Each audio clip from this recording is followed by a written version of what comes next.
Bismillahirrahmanirrahim. Assalamualaikum warahmatullahi wabarakatuh.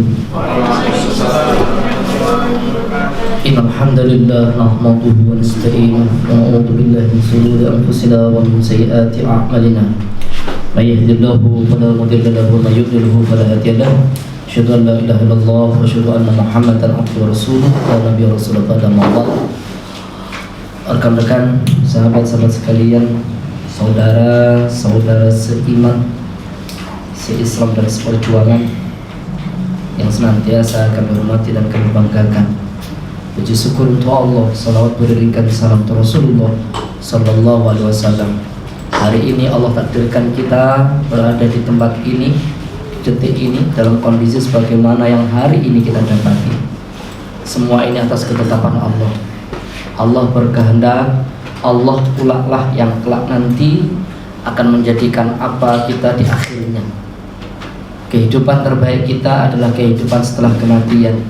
Hari ini kita duduk di tempat ini, kemudian dari hari ke hari, bulan ke bulan, tahun ke tahun kita lalui semua apa yang ada pada diri kita ini. Setiap ucapan, setiap gerakan, setiap pikiran, dan setiap apapun, bahkan bisikan yang ada di dalam hati, kelak nanti itulah akan kita tuai ketika nanti kita sudah kembali kepada Allah. Kita tidak tahu kapan kita akan kembali kepada Allah, tetapi itu adalah sesuatu kepastian yang tidak mungkin tidak akan terjadi, alias pasti akan terjadi. Orang cerdas adalah orang-orang yang senantiasa ia ingat mati dan mempersiapkan kehidupan setelah kematian. Maka teman-teman semua yang dimuliakan oleh Allah, kalau hari ini kita berada di tempat ini, kita niatkan karena Allah, insya Allah. Walaupun hari-hari ini ya, di bulan-bulan terakhir ini kita merasa sangat sedih sekali gitu. Berapa puluh bahkan ratus ulama-ulama, kiai-kiai gitu, habaib kita itu yang meninggal dunia. Kita tidak tahu gitu. Kita tidak tahu Allah itu sedang membuat skenario apa untuk kita semuanya gitu kan.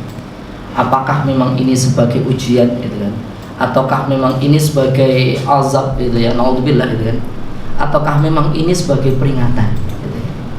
Mudah-mudahan ini hanyalah sebagai peringatan untuk kita kembali kepada Allah gitu kan, bukanlah sebagai azab karena buruknya, karena kitanya ini sebagai orang yang sangat durhaka kepada Allah. Kita tidak tahu itu.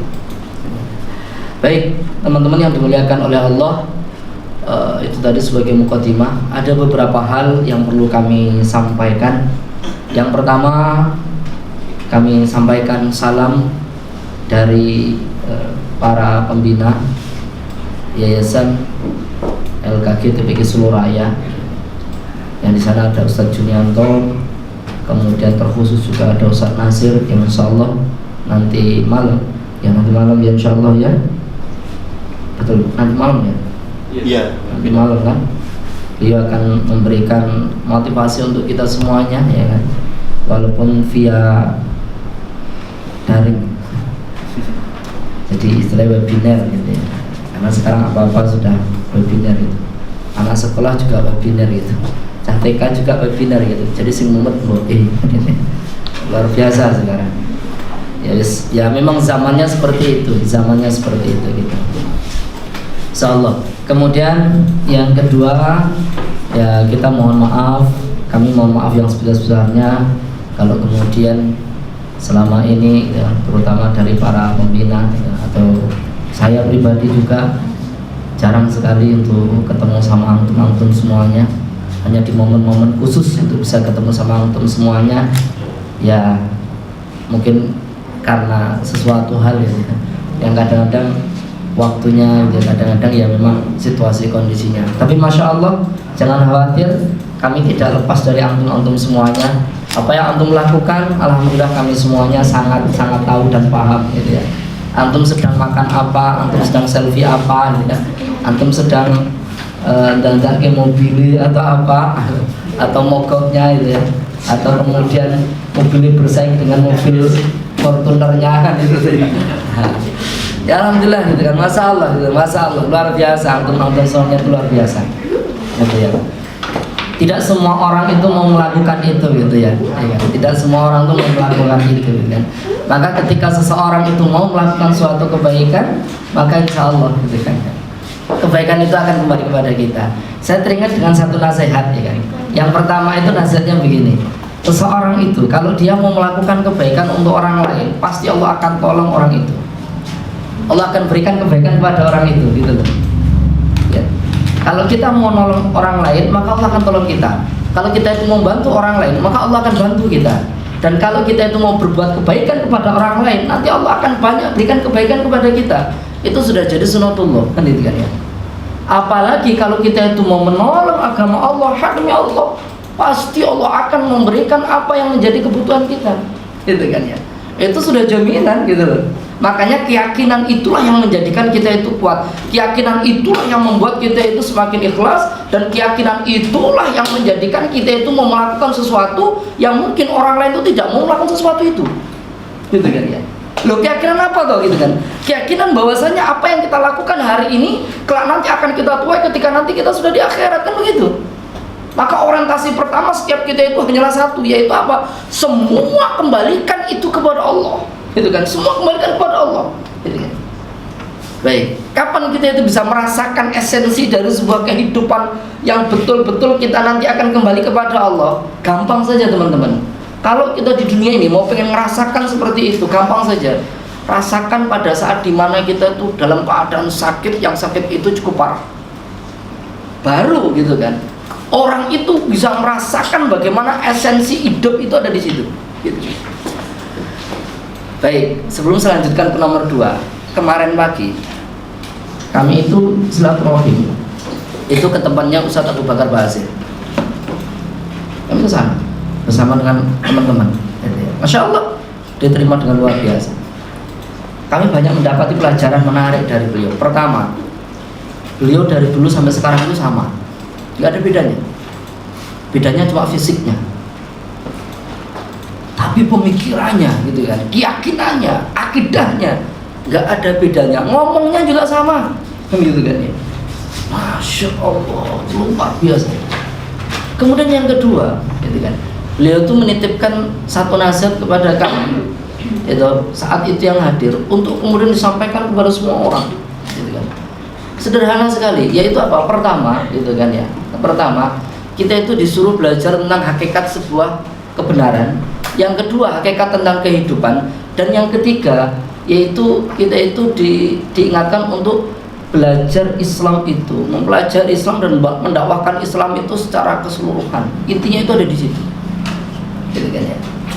Hakikat kehidupan, hakikat dari ibadah itu luar biasa itu. Gitu kan ya. Allahu Akbar, Allahu Akbar, gitu kan ya. Makanya betul kata pepatah itu ya. Nahkoda yang hebat itu tidak dilahirkan dari ombak yang tenang. Tapi nahkoda hebat itu justru dilahirkan dari ombak yang begitu amat sangat ganasnya. Sama dengan kita ini. Seorang pemimpin yang hebat itu justru dilahirkan dari kehidupan yang sangat-sangat memberatkan. Bisa jadi begitu. Ujian yang bertubi-tubi, permasalahan yang terus menimpa, kan begitu. Keadaan yang penuh ketidaknyamanan gitu kan, dengan kondisi yang sangat carut marut seperti itu gitu kan. Permusuhan, ancaman, kemudian ya bahkan sampai pada usaha untuk pembunuhan gitu kan.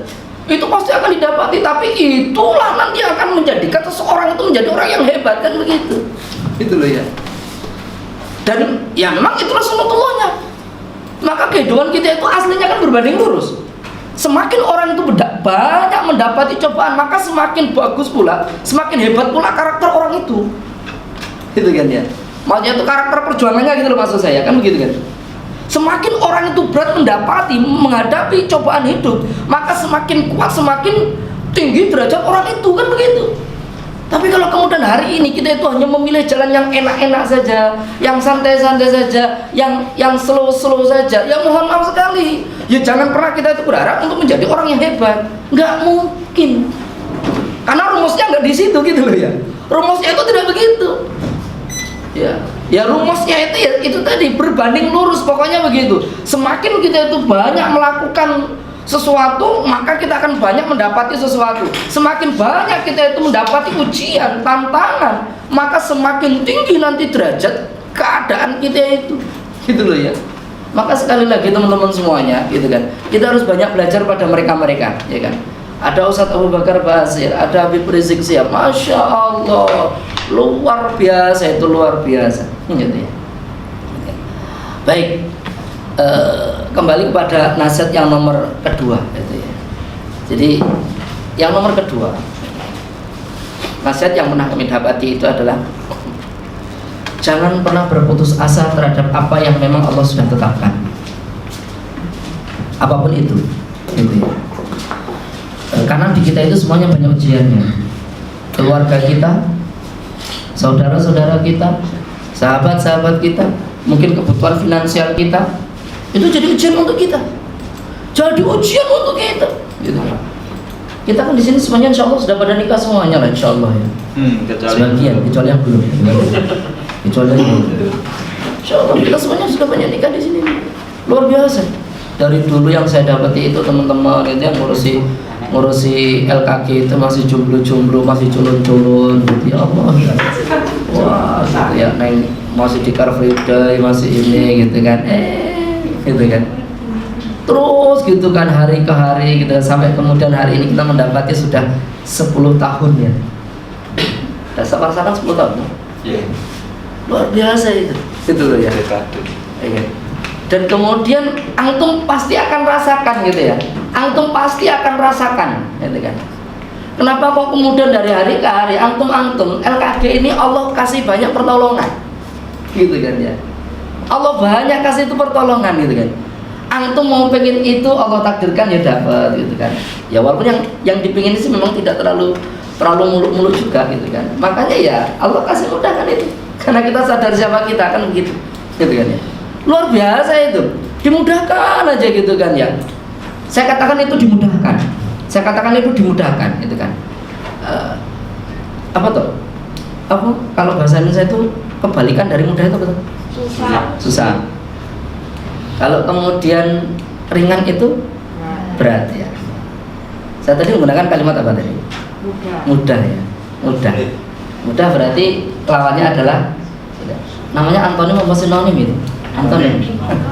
Itu bahasa Indonesia dulu ya. Enggak. Kita nggak sedang belajar bahasa Indonesia ini. Saya tadi menggunakan kalimat dimudahkan. Dimudahkan. Artinya apa kok kemudian Allah mudahkan kan gitu kan ya. Jadi begini. Kita harus pahami bareng-bareng teman-teman semuanya. Gitu. Ya, pokok silakan Ustaz. Silakan insyaallah. Sebelah sana Ustaz, silakan. Antum pasti akan merasakan ya, antum sadar betul kan ya. Ya, boleh kita berbangga, tapi itu bukan menjadikan kita itu semakin bangga, tidak begitu, gitu kan ya. Tetap kita akan jaga hati, gitu kan. Sadar betul kan, Allah itu kok kayaknya mudahkan kita ya, gitu ya. Di balik tantangan-tantangan yang ada gitu ya, di balik fitnah-fitnah yang ada kan gitu kan. Tapi Allah tuh masih memberikan kemudahan kepada kita. Masih berikan kemudahan itu kepada kita. Coba kemudian kita itu sadar atau tidak sadar, pelajari itu. Kenapa kok kemudian Allah itu mudahkan urusan kita kan gitu kan? Antum mau pengen beli mobil, ya akhirnya dapat pula tuh mobil. Antum mau pengen berbagi kebaikan berupa perpustakaan keliling, Masya Allah gitu ya. Setiap pekan antum ya, hampir setiap pekan itu antum bisa jalan terus gitu kan. Banyak orang memberikan manfaat untuk itu kan gitu, mendapati manfaat dari perbuatan antum itu, dari amal antum itu. Masya Allah luar biasa itu kan ya. Jangan saja begitu kan. Ya buktinya ya ada saja gitu kan. Masya Allah itu. Kenapa kok kemudian Allah itu berikan kemudahan kepada kita? Sederhana sekali teman-teman semuanya. Bisa jadi karena asbab yang pertama itu adalah keikhlasan antum semuanya. Asbab pertama itu. Dan yang kedua, ketika antum melakukan itu, ketika antum melakukan itu dalam kondisi antum itu dalam kondisi berat, bisa jadi. Dalam kondisi berat bisa jadi, gitu kan ya. Lo berat bagaimana? Kan gitu kan? Antum punya keluarga, antum tuh punya anak, antum tuh punya urusan, antum tuh punya kebutuhan gitu kan. Tapi kok kemudian antum tuh masih mau meluangkan itu dalam kondisi berat seperti itu, antum masih mau melakukan itu. Maka amal yang berat itulah yang menjadikan Allah itu akan mudahkan. Itu kan gitu. Dan yang ketiga gitu kan ya. Kenapa? Karena antum lakukan itu, pengharapannya itu bukan karena manusia. gitu loh ya. Karena kita itu sudah tidak lagi butuh pujian dari manusia, kita sudah tidak lagi butuh yang namanya pengakuan dari manusia, kita sudah tidak lagi butuh sanjungan dari manusia, gitu kan. Dan kita tidak pernah banyak berharap kepada manusia. Kalau toh kita itu mau meminta tolong kepada manusia, mengharapkan suatu kepada manusia, hak demi Allah, itu adalah ba'dallah. Setelah kita memohon kepada Allah, kita berharap kepada Allah, baru kemudian kepada manusia, dan itu baru benar. Dan kayaknya itu antum lakukan dengan itu, maka Allah akan kasih kemudahan untuk itu, gitu kan. Saya teringat dengan satu kisah. Kalau nanti ini salah, saya salah, mohon untuk diluruskan. Seorang ulama yang hidup pada masa tabi'in, seingat saya. Kalau nanti saya salah, mohon untuk diluruskan. Namanya Muhammad. Ini seorang ulama ini, luar biasa nih, tokoh ini. Tapi Allah uji beliau itu dalam kondisi miskin yang sangat luar biasa. Sampai pada hari itu ia mendapati anak istrinya itu belum makan, gak punya apa-apa kecuali kesempatannya apa? Jual rumahnya untuk makan. Gitu kan? Kisah ini saya yakin antum sudah pernah dengar. Saya mau pengen cuma ngulang aja. Mungkin redaksinya yang agak sedikit dibebaskan. Gitu ya. Satu ketika saat ia itu jalan gitu ya, dalam melakukan perjalanan mau pengen cari orang yang mau membeli rumahnya karena anak istrinya belum makan. Di tengah jalan itu ketemu dengan namanya Abu Nasir, gitu kan. Ya cerita kondisi itu kepada Abu Nasir. Kemudian apa yang dilakukan oleh Abu Nasir itu? Karena ini sahabat kentalnya itu, gitu kan. Maka kemudian diberilah itu 2 lembar roti, ya kan, kepada Muhammad ini untuk diberikan kepada anak istrinya, keluarganya, gitu kan. Betul. Di tengah jalan, tidak mau yang berikan itu kepada anak istrinya. Di tengah jalan, ia itu, kalau bahasa kitanya itu, ya pokoknya ya dalam kondisi ya kacau lah kan, begitu kan. Kenapa? Pulang ya hanya membawa itu, gitu kan. Kenapa? Urung ento uang sing gelem arep nuku omahe, alias rumahnya itu belum kejual. Di tengah jalan yang mendapati ada seorang perempuan janda dan ia membawa seorang anak kecil yang sepertinya itu sudah beberapa hari atau beberapa saat itu belum makan. Loh kenapa? Karena pada saat ketemu yang menyampaikan, wahai Tuan, gitu kan, sudah beberapa saat anakku ini belum makan, gitu kan. Sembari si anak kecil itu melihat itu makanan yang dibawa oleh si Muhammad ini tadi, gitu kan. Dengan keadaan yang seperti itu, gitu, yang sulit seperti itu, anak istrinya juga belum makan. Apa yang dilakukan oleh dia? Ia berikan begitu saja apa yang dia dapati, apa yang diberikan oleh sahabatnya tadi, si Abu Nasr itu tadi, untuk diberikan kepada janda dan anak yatim itu tadi. Masya Allah, langsung dia berikan begitu saja. Begitu diberikan, Masya Allah, senyum bahagia yang luar biasa, gitu ya, yang muncul dari wajah si ibu tadi sembari ia itu menangis, gitu kan, meneteskan air mata. Kenapa? Air mata bahagia, gitu kan. Tidak hanya itu, si anak yatim itu menjadi senang luar biasa, Kenapa? Karena hari itu dia mendapatkan makanan. Dan si ibu itu pun, alhamdulillah hari ini anakku mendapatkan makanan, gitu kan. Ya sudah, kemudian sudah selesai, terus ditinggal lagi. Belum sampai di rumah, kemudian semua amat ini bersandarlah di tembok. Kenapa? Bingung, Arab mulai piye, begitu. Tiba-tiba sahabatnya Abu Nasr itu setengah berlari yang mendatangi si Muhammad itu, menyampaikan ada seorang yang ia itu membawa barang-barang banyak sekali, harta yang banyak sekali, itu kan di atas ontanya, yang ia itu menuju rumahmu. Dan itu ternyata orang itu mau tidak memberikan kepadamu. Lo kok bisa, kan gitu. Gak apa-apa ya, sedikit lagi. Gak apa-apa ya. Sebenarnya nunggu sedikit lagi lah. Allahu Akbar itu. Ternyata singkat ceritanya apa? Dulu ayah si Muhammad ini dulu orang yang kaya, baik, gitu kan. Ia itu pernah memberikan uang, gitu kan, kepada sahabatnya itu untuk usaha. Allah takdirkan usahanya itu bangkrut habis.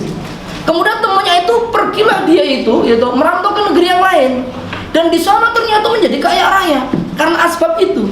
Sehingga dia tahu bahwasanya apa yang aku dapat ini tidak lepas dahulu uang yang pernah, ya kan, dipinjemi, diberikan oleh sahabatku itu, dipinjemi oleh sahabatku itu, tapi aku itu gagal, kan, ngono gitu. Jadi sisa ada itu kemudian dibuat untuk pergi merantau, gitu kan, dan sudah tidak tahu lagi Sahabatnya ini dalam kondisi bagaimana itu nggak tahu. Pokoknya dia merantau, usaha sukses, kemudian dia ingin mengembalikan itu uang dan ditambah dengan penghasilannya itu. Makanya itu banyak hartanya itu. Pada saat dia kembali ke situ, maka sahabatnya ini ternyata sudah meninggal dunia. Lalu siapa yang berhak ini? Ya berarti anaknya. Siapa anaknya? Muhammad tadi. Allahu Akbar. Singkat ceritanya, ia menjadi orang yang kaya karena dia seorang ulama, masya Allah, luar biasa. Ia mendakwahkan Islam dalam keadaan seperti itu. Ya tetap masih banyak berbagi. Satu ketika ia bermimpi. Nah ini dia yang saya mau garis bawah, itu aslinya dari mimpinya itu. Satu malam ia bermimpi, teman-teman semuanya. Apa mimpinya? Ia berada di tengah lautan manusia yang tidak pernah berujung seolah-olah. Dan dia mendapati semua orang itu dalam kondisi itu, ya, dalam kondisi itu ketakutan, dalam kondisi sangat gelisah, dan orang itu masing-masing itu membawa beban yang masing-masing berbeda. Ada seorang itu yang membawa bebannya itu sampai orang itu menungguk begitu. Ada juga orang membawa beban yang bebannya itu sebesar kota Irak gitu. Dalam kisah itu sebutkan begitu itu. Masya Allah gitu kan ya. Ternyata apa toh? Tempat itu, ternyata tempat itu adalah tempat di mana seseorang itu untuk ngantri dihisap oleh Allah gitu kan, dihisap oleh Allah dengan dia membawa dosa beban yang dia pikul gitu kan, ketika dahulu dia lakukan di dunianya. Yang mungkin pada saat kita di dunia melakukan kemaksiatan, dosa itu nggak berwujud apa-apa, tapi kelak nanti orang itu akan mendapati dosa itu berwujud benda, sehingga apa? Orang itu akan memikul dosanya itu sebagaimana beratnya dosa yang dia lakukan, gitu kan. Allahu Akbar kan gitu kan. Semua orang kemudian menunggu untuk disabdetung gitu kan. Maka kalau dalam riwayat itu disebutkan berapa tahun orang itu berdiri di hadapan Allah untuk menunggu dihisab itu berapa tahun? 50.000 tahun. Jadi kalau ini tahun 2020 masih kurang 48.000 tahun, dikurangi 20 tahun kita itu berdiri di hadapan Allah. Ini baru 2020 ini. Jadi masih kurang 48.000 tahun dikurangi 20 tahun.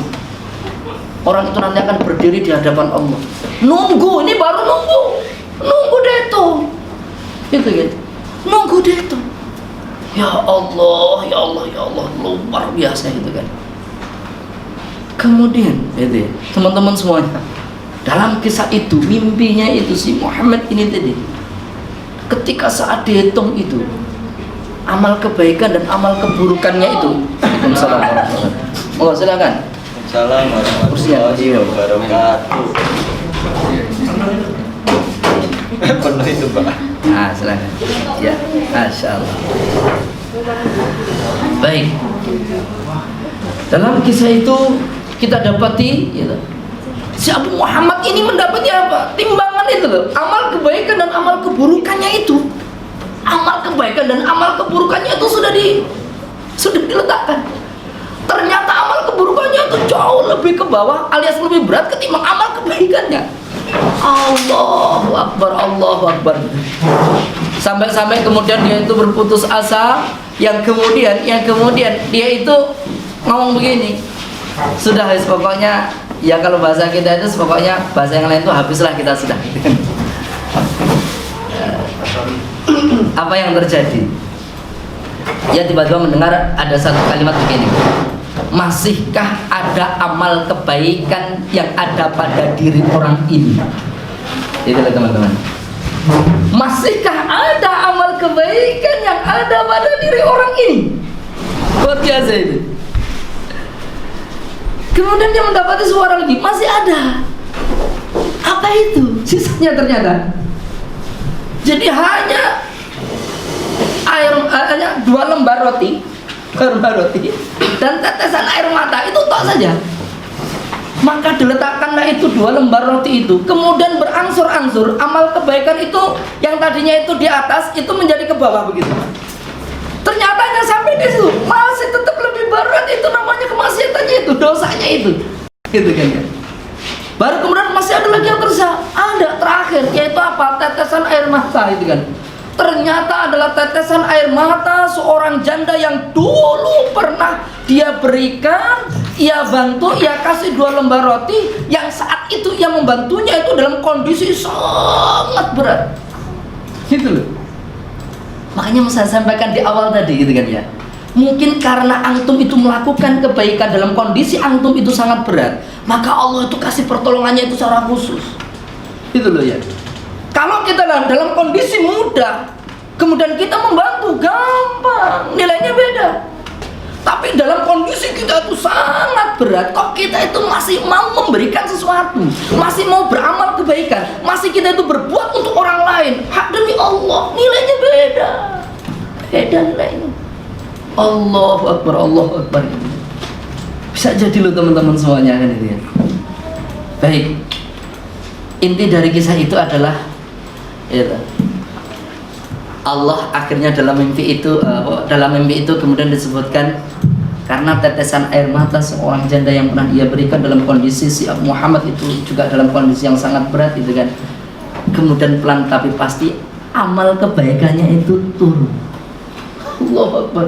Sehingga apa? Amal kebaikannya lebih berat daripada keburukannya. Padahal dulu waktu di dunia ia itu pernah membantu orang lain itu sekian puluh dinar, sekian ratus dinar, sekian ribu dinar, masya Allah. Ternyata itu ya bisa banyak memberikan banyak kebaikan, tapi justru di injury time ending dari semua itu dia terbantu dengan apa? Hanya karena 2 lembar roti dan tetesan air mata. Kok bisa ya sesuatu yang kecil itu tetapi menjadi pemberat yang luar biasa? Karena saat itu yang memberikannya itu dalam kondisi dia itu sangat berat gitu. Jadi kembali pada pokok permasalahan teman-teman semuanya, ketika Allah memberikan pertolongan kepada kita, karena antum itu lakukan, selain karena saat antum itu melakukan sesuatu itu karena keikhlasan kepada Allah, maka antum lakukan itu dalam kondisi sangat berat bisa jadi gitu kan. Ya berat karena itu tadi, ujian-ujian itu tadi ya kan, kebutuhan keluarga ya kan, kadang-kadang nggak nyambung antara suami dan istri kan begitu ya toh, suaminya inginnya dakwah gitu kan, tapi istrinya kemudian malah udahlah nggak usah ikut-ikutan kan begitu, sehingga apa, orang itu tumbang di tengah jalan, dakwahnya itu tumbang di tengah jalan, sehingga apa, ya hanya fokus hanya untuk urusan dunia gitu kan, pagi berangkat kerja, sore pulang, kemudian kumpul sama keluarga, malam nonton TV, kemudian tidur, pagi bangun, kemudian dia sarapan, berangkat lagi kerja, terus begitu. Gak banyak yang melakukan amal kebaikan gitu kan. Ya sholat ya kan, ya dia berzikir kan begitu. Tapi bisa jadi banyak orang itu yang hanya mencari aman gitu kan, baik untuk dirinya tetapi tidak untuk orang lain. Maka sebagai menutup teman-teman semuanya,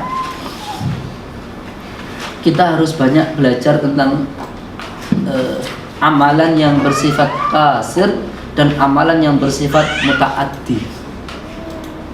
Amalan mutaaddi itu amalan yang manfaatnya untuk orang lain, gitu loh. Karena ini adalah satu-satunya cara. Kalau kita hari ini itu tidak mampu banyak melakukan kebaikan, maka ya caranya kita itu harus banyak orang yang membantu kita untuk menambah kebaikan untuk kita, gitu loh, maksud saya begitu itu ya kan. Jadi kalau hari ini kita jangan pernah merasa kita itu cukup gitu kan. Sebagaimana Imam Tirmidzi, seorang periwayat hadis, hafal Al-Quran gitu kan, Masya Allah, di akhir kehidupannya itu, di masa tuanya itu buta karena apa, bendino nangis, sampai mau ngelihat aja itu susah. Kenapa? Karena bendino nangis. Apa toh sing ditangisi bendinone? Setiap hari Imam Tirmidzi di masa tuanya itu nangis. Apa yang dia takutkan? Takut kalau amalnya itu nggak diterima oleh Allah. Itu orang sekelas Imam Tirmidzi. Lah dewe lho, kelasnya Mas Tirmidzi. Kok nggak mau banyak berbuat kebaikan itu kok, ya Allah Akbar gitu ya.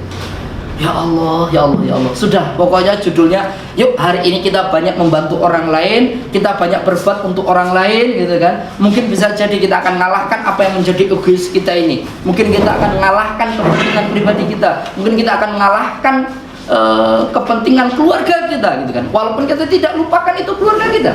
Kita berikan hak keluarga kita ya kan. Kita berikan yang terbaik untuk keluarga kita, karena itu adalah investasi kita juga kan begitu. Tetapi tidak hanya cukup dengan itu, yuk kita imbangi gitu kan.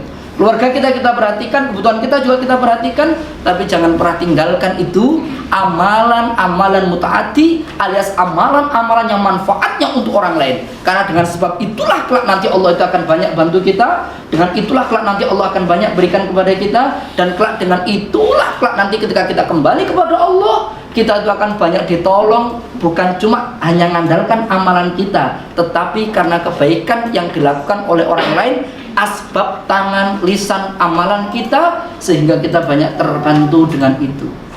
Baik, demikian mudah-mudahan yang sudah cukup panjang lebar tadi memberikan inspirasi kepada kita semuanya, dan kita termasuk orang-orang yang terus istiqomah di jalan dakwah gitu kan. Tidak tinggalkan ini dakwah, apapun itu, pokoknya jangan tinggalkan itu dakwah. Kita nggak ada kata pensiun. Pensiun kita itu kalau kita sudah mati gitu. Kalau kita sudah mati, pensiun dakwah kita benar kan begitu. Ustaz Ali Jabir sudah meninggal dunia, sudah wafat insyaallah. Ya mungkin Allah takdirkan seperti itu. Ustaz Arifin Ilham sudah kan begitu kan. Kemudian ustaz-ustaz yang ada di Solo, ada Ustaz Soimin, ada Ustaz Ali ada Ustaz Dr. Mu'in itu kan. Ada ustaz-ustaz besar lainnya kan begitu. Masya Allah, kiai-kiai kita itu sudah mendahului kita, dan waktunya itu tidak terlalu lama rentangnya antara satu dengan yang lain. Ya, kita nggak tahu itu. Semuanya itu sudah menjadi ketetapan takdir Allah. Baik, demikian ada benar datangnya dari Allah Subhanahu wa taala, ada salah dari kami pribadi selaku manusia biasa. Wabillahi taufiq wal hidayah. Assalamualaikum warahmatullahi wabarakatuh.